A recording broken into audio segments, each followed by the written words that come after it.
પ્રશ્નોત્તરીમાં ભારતીય જનતા પાર્ટીની આ double engine સરકારનો ચહેરો આજે ફરી એકવાર ખુલ્લો પડી ગયો છે કે ગરીબોના ઘરો પર બુલડોઝર અને ઉદ્યોગપતિઓ સામે આખી સરકાર લાચાર એ આ પ્રશ્નોત્તરીમાંના જવાબમાંથી સ્પષ્ટ જોઈ શકાય છે।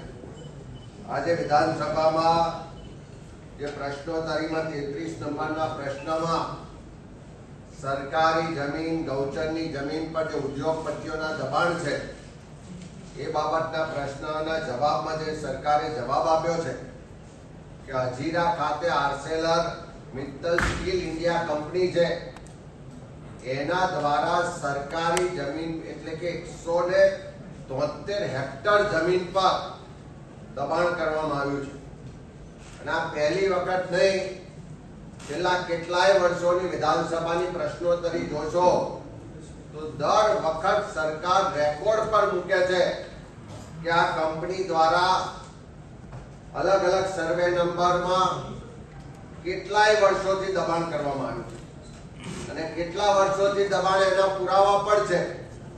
સરકારે રેકોર્ડ પર કહ્યું છે કે કેટલીક જમીનો પર 38 વર્ષથી દબાણ છે, કેટલીક જમીનો પર 36 વર્ષથી દબાણ છે, કેટલીક જમીનો પર 33 વર્ષથી દબાણ છે, 30 વર્ષથી દબાણ છે। એવી 173 હેક્ટર જમીન પર એક જ ઉદ્યોગપતિ એક જ કંપનીનું દબાણ છે। સરકાર માને પણ છે કે દબાણ છે પણ ખાલી કરાવી શકતી નથી, એના પર બુલડોઝર ચાલતું નથી। પણ ગઈકાલે રાજકોટમાં ગરીબોના ઘરો પર બુલડોઝર ચાલ્યું, એ પહેલા અમદાવાદમાં ઠાકોર સમાજના ઘરો હોય, રબારી સમાજના ઘરો હોય, દલિત સમાજના ઘરો હોય, બક્ષીબંધ સમાજના ઘરો હોય, લઘુમતી સમાજના ઘરો હોય, કે અંબાજીમાં બુલડોઝર ચાલે, વેરાવળ સોમનાથમાં બુલડોઝર ચાલે, દ્વારકામાં બુલડોઝર ચાલે, મંદિરો પર બુલડોઝર ચાલે, લોકોના ઘરો આશિયાના પર બુલડોઝર ચાલે। પણ આ ડબલ એન્જિનની સરકારમાં એટલી પણ હિંમત નથી કે 30 વર્ષ પછી પણ એક ઉદ્યોગપતિના એક કંપનીના દબાણ પર બુલડોઝર ચલાવી શકે। સબકા સાથ સબકા વિકાસની વાત થાય પણ સબકા સાથ લીધા પછી આ સરકાર ગરીબોનો વિનાશ કરી રહી છે। ઉદ્યોગપતિઓ સામે લાચારી જે રીતે આ સરકારની આ જવાબમાં દેખાય છે એનાથી સ્પષ્ટ થાય છે કે આ સરકાર ગરીબ વિરોધી સરકાર છે અને ઉદ્યોગપતિઓ સામે લાચાર સરકાર છે। આ પ્રશ્નોત્તરીમાંથી સરકારનો ચાલ ચરિત્ર અને ચહેરો સ્પષ્ટ થઈ ચૂક્યો છે કે સબકા સાથ સબકા વિકાસ ખાલી સૂત્રમાં છે, સાચા અર્થમાં જે બહુમતી સમાજ છે, જે ગરીબ મધ્યમ વર્ગ છે એની વિરોધી આ સરકાર છે અને ઉદ્યોગપતિઓ સામે લાચાર। 23મી ફેબ્રુઆરી 2026નો વિધાનસભાનો દિવસ। આજે 23 તારીખના રોજ વિધાનસભાના સત્રમાં મેં કુલ 3 મુદ્દા ઉપસ્થિત કર્યા। આજે મારો વિષય મારા મત વિસ્તાર વિસાવદર, ભેસાણ, જુનાગઢ તેમજ આખો જુનાગઢ જિલ્લો વત્તા ગુજરાત રાજ્યને લગતા વિષયો ઉપર આજે મારા પ્રશ્ન હતા। પ્રશ્ન ક્રમાંક 17 ઉપર મારો મુદ્દો હતો કે ભાવનગર જિલ્લો અને જુનાગઢ જિલ્લામાં તાલુકાવાર સરપંચની કેટલી જગ્યા ખાલી છે અને વોર્ડ સભ્યોની કેટલી જગ્યા ખાલી છે। દોસ્તો, રાજકીય કાવા દાવાના કારણે ભાજપે મતદાર યાદીમાં જે ગોટાળા કર્યા છે તેના કારણે અને કોઈ પણ રીતે ખોટું કરીને દાદાગીરી કરીને પણ ગામની સરપંચની કે પંચાયતની ચૂંટણીઓ જીતવી એવી નિમ્ન માનસિકતાના કારણે ગુજરાતના અનેક ગામડાઓમાં સરપંચની સીટો ખાલી રહે છે, વોર્ડની સીટો ખાલી રહેશે। કેવી રીતે એ પણ હું સમજાવું તે પહેલાં સરકારે મને જે જવાબ આપ્યો એ કહું કે જૂનાગઢમાં એક સરપંચની જગ્યા ખાલી છે, માળિયા હાટીનામાં 2 ખાલી છે, વંથલીમાં 1 ખાલી છે, જેસરમાં 1 જગ્યા ખાલી છે, સિંહોરમાં 1 જગ્યા ખાલી છે। આમ મળી અને કુલ 4, આ તો ખાલી 2 જિલ્લાની વાત છે, 4 સરપંચોની જગ્યાઓ વર્ષોથી ખાલી છે. અનેક વખત ચૂંટણી પેટા ચૂંટણી જાહેર કર્યા પછી પણ આ સરપંચોની જગ્યા ભરાતી નથી. એનું કારણ એ છે કે ઉમેદવાર મળતા નથી. સરપંચની ચૂંટણી લડવાના ઉમેદવાર નહીં મળવાના કારણે 4 સીટો ખાલી 2 જિલ્લામાં ખાલી છે. આખા ગુજરાતનો આંકડો તો હજુ મને આપ્યો નથી. આ સિવાય જુનાગઢ જિલ્લાના જુનાગઢ તાલુકામાં 21 વોર્ડ સભ્યો ખાલી છે. માંગરોળમાં 5 ખાલી છે. વિસાવદરમાં 21 વોર્ડ સભ્યો ખાલી છે. ભેસાણમાં 12 વોર્ડ સભ્યો ખાલી છે. અને એવી રીતે આખા જુનાગઢ જિલ્લામાં 95 જેટલા ગ્રામ પંચાયતના સભ્યોની સીટો એટલા માટે ખાલી છે કે ઉમેદવાર નથી મળતા. ભાવનગર જિલ્લાની અંદર 212 જેટલા વોર્ડ સભ્યોની જગ્યા ખાલી છે એટલા માટે કે ઉમેદવાર નથી મળતા. દોસ્તો, ઉમેદવાર કેમ નથી મળતા? ઉમેદવાર નહીં મળવાનું કારણ એવું કે સૌરાષ્ટ્રના અનેક ગામડામાં બીજા જિલ્લાઓમાંથી ખેતી મજૂરી કરવા માટે આવતા આદિવાસી સમાજના વડીલો કે દલિત સમાજના વડીલો કે અન્ય સમાજના જે કાંઈ આગેવાનો ત્યાં ખેતી મજૂરી કરવા આવે, એનું નામ સ્થાનિક મતદાર યાદીમાં ખોટી રીતે ભાજપના માણસો ઘુસાડી દે. આદિવાસી સમાજના કોઈ એક વ્યક્તિનું નામ પણ ગામની મતદાર યાદીમાં આવે એટલે ગામમાં સભ્યની સીટ અનામત થઈ જાય, સરપંચની સીટ અનામત થઈ જાય. પણ કાઠિયાવાડમાં તો આદિવાસી વસ્તી હોય જ નહીં, એટલે હવે એ સીટ અનામત થઈ ગઈ. પણ ઉમેદવાર કેવી રીતે મળે? કેમ કે જે વ્યક્તિ ખેતી મજૂરી કરવા ગામડે આવ્યા હતા એ લોકો પોતાના વતનમાં પાછા જતા રહ્યા. જે લોકો સરકારી નોકરી કરવા સૌરાષ્ટ્રમાં આવ્યા હતા એ લોકો પોતાના વતનમાં પાછા જતા રહ્યા. અને એના કારણે સીટ અનામત છે. પણ એવી કેટેગરીનો ઉમેદવાર અનેક ગામડાઓમાં આખા ગુજરાતમાં પરિસ્થિતિ છે. કેટલાક ગામમાં ઓબીસી ઉમેદવાર નથી મળતા, કેટલાક ગામમાં એસસી ઉમેદવાર નથી મળતા, કેટલાક ગામમાં એસટી ઉમેદવાર નથી મળતા. એટલા માટે કે એ ગામમાં એસસી એસટી ઓબીસીની કોઈ સંખ્યા હોતી જ નથી. અને નહીં હોવાના કારણે એ ઉમેદવાર નથી મળતા. એટલે વારંવાર જાહેરનામું બહાર પાડે, વારંવાર ચૂંટણી બહાર પાડે, તેમ છતાંય સરપંચમાં અને સભ્યમાં ફોર્મ નથી ભરાતા. આ ઘટના એટલે બને છે કે ભાજપવાળાએ મતદાર યાદીમાં ઘાલમેલ કરી છે અને એમના પાપે ગામમાં અત્યારે સરપંચો નથી. અને મારે બહુ દુઃખ સાથે સરકારે આંકડો આપ્યો છે કે ભાવનગર જિલ્લામાં 212, જુનાગઢ જિલ્લામાં 95, એમ મળીને 300 જેટલા સભ્યો અને સરપંચો ખાલી 2 જિલ્લામાં ચૂંટાયા વગરની જગ્યા ખાલી વર્ષોથી પડી છે. હવે સભ્ય ન હોય, સરપંચ ન હોય તો સરકારી જે ગ્રાન્ટ આવે એ ગ્રાન્ટને કેવી રીતે લોકોના વિકાસના કામમાં લેવી? મુખ્ય વ્યક્તિ જ હાજર નથી. તો આવા પ્રકારની દાદાગીરીને ખુલ્લી પાડવાનો પ્રયત્ન આજે મેં વિધાનસભાથી કર્યો. બીજો મારો 61 નંબરનો પ્રશ્ન છે કે બહુ મોટી જાહેરાતો થઈ રહી છે કે આયુષ્માન કાર્ડ આપી દીધું, મા કાર્ડ આપ્યું, પિતાજી કાર્ડ આપ્યું, ફૈબા કાર્ડ આપ્યું, અંકલજી આંટીજી કાર્ડ, બધા દરેક પ્રકારના કાર્ડ કાઢ્યા છે.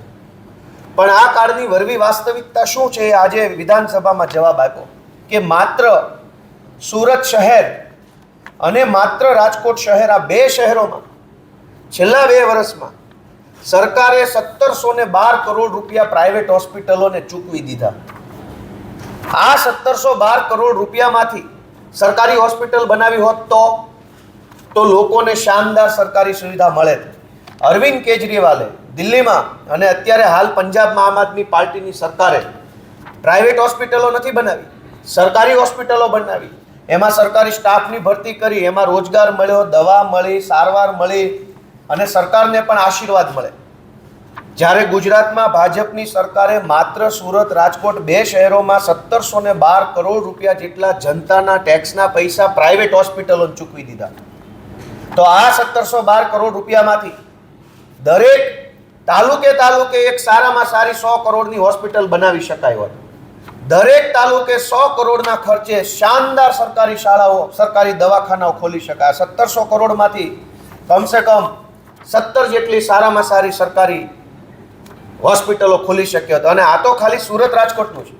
અમદાવાદમાં 2000 કરોડ ખર્ચ્યા હશે, વડોદરામાં ખર્ચ્યા હશે, ભાવનગરમાં ખર્ચ્યા હશે, જામનગરનો આ બધો આંકડો મેળવીએ તો મારી દ્રષ્ટિએ 50,000 કરોડ રૂપિયા પ્રાઇવેટ હોસ્પિટલોને ભાજપની સરકારે ચૂકવી દીધા. અને પ્રાઇવેટ હોસ્પિટલોએ શું કર્યું? ખોટા ઓપરેશનો કરી નાખ્યા, ખોટા સહી સિક્કા કરાવી નાખ્યા. ખ્યાતિકાંડ હમણાં બહાર આવ્યો હતો, અહીંયા અમદાવાદથી જામનગરની હોસ્પિટલમાં કાંડ બહાર આવ્યો. લગભગ અંદાજે 50,000 કરોડ કરતાં પણ વધુની રકમ એ પ્રાઇવેટ હોસ્પિટલોને ચૂકવી દીધી. એના બદલામાં પ્રાઇવેટ હોસ્પિટલોએ કદાચ ભાજપને ચૂંટણી ફંડ ચૂકવ્યું હોઈ શકે. તો ચૂંટણી ફંડની લાઈનમાં જનતાના પરસેવાના પૈસા પ્રાઇવેટ હોસ્પિટલોના ખિસ્સામાં જઈ રહ્યા છે. જો આ પૈસાથી સરકારી હોસ્પિટલ બને તો આજીવન એનો લાભ લોકો લઈ શકતા હતા, પરંતુ સાંઠગાંઠ આજે વિધાનસભાના માધ્યમથી ખુલ્લી પડી ગઈ છે.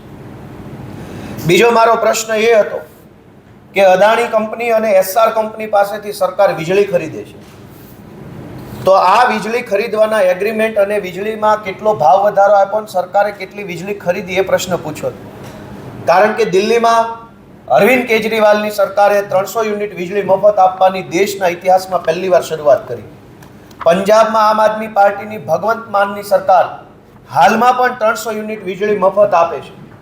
જ્યારે ગુજરાતમાં લૂંટી લેવામાં આવે છે અને હજુ તો વીજળીમાં લૂંટવાનું બાકી હોય તો સ્માર્ટ મીટર આવી રહ્યા છે કે જેમાં ખૂબ મોટું બિલ આવવાનું છે. પણ આ બધા જ વીજળીના પૈસા કોના ખિસ્સામાં જાય છે? તો સરકારે આજે મને વિધાનસભામાં જવાબ આપ્યો કે અદાણી કંપની પાસેથી સરકારે છેલ્લા 2 વર્ષમાં ખાલી 2 સિટીમાં, આખા ગુજરાતની વાત નથી, અદાણી કંપની પાસેથી 15,000 કરોડ રૂપિયાની વીજળી સરકારે ખાલી 2 વર્ષમાં ખરીદી. સરકારના પણ વીજળી પેદા કરવાના પ્લાન્ટ આવેલા છે અલગ અલગ જગ્યાએ. થર્મલ પાવર પ્લાન્ટ છે, અન્ય રીતે જે સોલાર પાવર પ્લાન્ટ છે, બીજા ત્રીજી જગ્યાએ વીજળી ઉત્પન્ન કરવાની સરકારની પોતાની પણ ઇન્સ્ટિટ્યૂટ છે. પણ સરકારના પોતાના વીજળી ઉત્પન્ન કરવાના કેન્દ્રોને બરબાદ કરી સરકાર પોતે કોઈ વીજળી ઉત્પન્ન કરવાનું બંધ કરી અદાણી, એસઆર આવી બધી કંપનીઓને વધુને વધુ વીજળી ઉત્પાદન કરે એ માટે પહેલાં તો સબસિડી આપે. સરકારની સબસિડીથી કંપની વીજળી ઉત્પાદન કરે, એ વીજળીને સરકાર મોંઘા ભાવે ખરીદી લે અને મોંઘા ભાવે કંપની પાસેથી ખરીદેલી વીજળી સરકાર જનતાને મોંઘા ભાવે વેચે અને એના બદલામાં ભાજપના માણસો અને કંપની બંને કમાય અને લોકોની કમર. આજે વિધાનસભાના સન્માન્ય ગૃહમાં તારાંકિત પ્રશ્નમાં નર્મદા જિલ્લાના જે જંગલ વિસ્તાર છે જ્યાં ખેતીવાડીની લાઈન વીજળી પહોંચી નથી શકતી ત્યાં પીએમ કુસુમ યોજના અંતર્ગત સિંચાઈ માટે જે સોલાર પંપ આપવામાં આવે છે એને લઈને ચર્ચાઓ હતી. ત્યારે માનનીય મંત્રીશ્રીને અમે જણાવ્યું કે એમાં યુએસપીસી જે યુનિવર્સલ સોલર પંપ કંટ્રોલ કે સિંચાઈના સમય સિવાયના જે ઉર્જા સોલર દ્વારા સંગ્રહ કરી શકે અને એ ઉર્જાનો ઘર વપરાશ, કૃષિ અને પશુપાલનને લગતા સાધનો ચલાવી શકાય એના માટે સોલર પંપમાં યુએસપીસી લગાડવા માટેની અમે માંગ કરી છે. માનનીય વડાપ્રધાનશ્રીએ અગાઉ પણ એમની મન કી બાતમાં આ વાત મૂકી હતી અને રાજસ્થાનમાં પોતે એ ડેમો પણ એમણે જોયો છે. ત્યારે ગુજરાતમાં ખેડૂતોને યુએસપીસી લગાડીને જ સોલર પંપ આપવામાં આવે એની વાત કરી છે. બીજું કે જે પણ સોલર પંપ પૂરી પાડવા માટે એમપેનલ થયેલા વેન્ડરો છે એ વેન્ડરોના માત્ર એડ્રેસ એ લોકો આપી દે છે. ખેડૂતને જ્યારે કોઈ સ્ટાર્ટર બગડે, મોટર બગડે કે કંઈ પણ થાય એના રિપેરિંગ માટે ત્યાં કોઈ પણ જગ્યાએ સર્વિસ સ્ટેશનો હોતા નથી, જેને કારણે કંપનીમાં પંપસેટ ખેડૂત મોકલે અને પંપસેટ બનીને આવતા અઠવાડિયું કે 15 દિવસ લાગે તો એ પાક પણ સુકાઈ જતા હોય છે. આજે અમે માનનીય મંત્રીશ્રીને કીધું છે કે તાલુકા કક્ષાએ દરેક વેન્ડરનું પોતાનું સર્વિસ સ્ટેશન હોય અને જ્યારે પણ કોઈનું કંઈ બગડે છે તો ત્યાં ત્યાંનું રિપેરિંગ થાય એની માંગણી અમે વિધાનસભાના ગૃહમાં કરી છે. ત્રીજું, જે પણ વેન્ડરો જેને પણ એમપેનલ કરવામાં આવેલા છે 2-3 એજન્સીઓ સિવાયના જે બીજી એજન્સીઓ છે જેમ કે દર્શનીલ ઇલેક્ટ્રોમેશન છે અને રોટોમક મોટર જેવી એજન્સીઓ દ્વારા ફોર્મ ભરતી વખતે પણ આજે મંત્રીએ કીધું કે 1 રૂપિયો ખેડૂતોએ આપવાનો નથી, છતાં ફોર્મ ભરતી વખતે આ દર્શનીલ ઇલેક્ટ્રોમેશન કરીને એક એજન્સી છે, એક રોટોમક કરીને છે, એ લોકો દ્વારા ફોર્મની સાથે 1000 રૂપિયા લેવામાં આવે. જ્યારે સ્ટ્રક્ચર ઊભું કરવામાં, ફાઉન્ડેશન કરવામાં પણ 1500 રૂપિયા લેવામાં આવે છે એવી ફરિયાદો અમને મળી છે. એ જ પ્રકારે જે એસ્ટિમેટ પ્રમાણે 300 ફૂટ મોટર બોરની અંદર ઉતારવાની માટેની જોગવાઈ છે, ત્યારે આ કંપનીઓ 200 મીટર, 210 ફૂટ કે 230 ફૂટ, 250 ફૂટ અમુક કંપનીઓ ઉતારીને મોટર અદ્ધર લટકાવીને જતી રહેતી હોય છે, જેના કારણે 1-2 કલાક જ સિંચાઈનું પાણી ચાલે અને મોટર બંધ થઈ જતી હોય છે. ત્યારે એસ્ટિમેટ પ્રમાણે એની ક્વોલિટી જે પણ સ્પેસિફિકેશન નક્કી થયા છે એ પ્રમાણે જ ત્યાં કામ થાય એની તપાસ કરવામાં આવે એની પણ અમે આજે વિધાનસભાના સન્માન્ય ગૃહમાં માંગ કરી છે.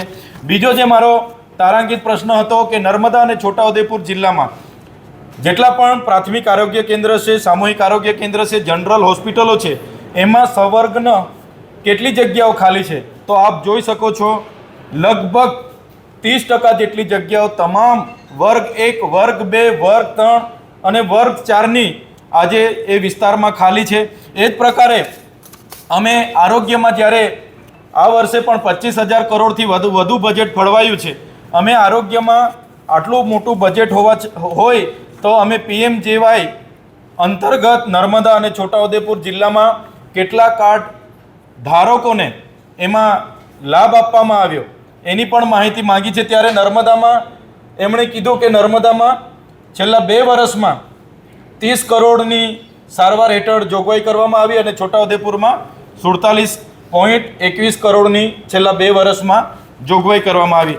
આમ નર્મદાની વસ્તી ખૂબ વધારે છે 30 કરોડ અને જે 47 કરોડની વાત થાય છે ખૂબ જ ઓછી નર્મદા જિલ્લાના લોકોને આનો લાભ થયો છે.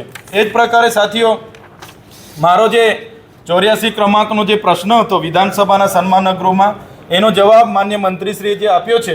અમે પૂછ્યું હતું કે નર્મદા અને તાપી જિલ્લામાં સરકારી હોસ્પિટલોમાં આરોગ્ય કેન્દ્રમાં જિલ્લામાં કેટલી સબવાહિનીઓ છે? મારે દુઃખ સાથે કહેવું પડે છે કે સરકારે આ વિધાનસભામાં સ્વીકાર્યું કે એક પણ સબવાહિની નર્મદા અને તાપી જિલ્લામાં નથી. સાથીઓ નર્મદા જિલ્લો એ સ્ટેચ્યુ ઓફ યુનિટીનો જ્યાં આવી છે, જે વિશ્વની સૌથી ઊંચી પ્રતિમા છે એ નર્મદા જિલ્લો છે. ત્યાં નર્મદા બંધ આવેલો છે, છતાં એક પણ સબવાહિની નથી.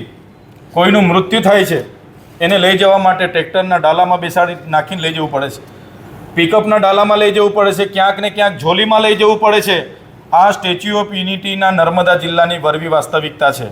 એટલે આજે સરકારે ખૂબ સહજતાથી સ્વીકારી લીધું કે એક પણ સબવાહિની અમે હજુ પૂરી પાડી શક્યા નથી. આવડું મોટું બજેટ હોવા છતાં નર્મદા અને તાપી જિલ્લા સહિતના જિલ્લાઓમાં સબવાહિની ન પૂરી પાડીને સરકારની આ મનસા, સરકારની બેદરકારી આ છતી થઈ રહી છે. ધન્યવાદ.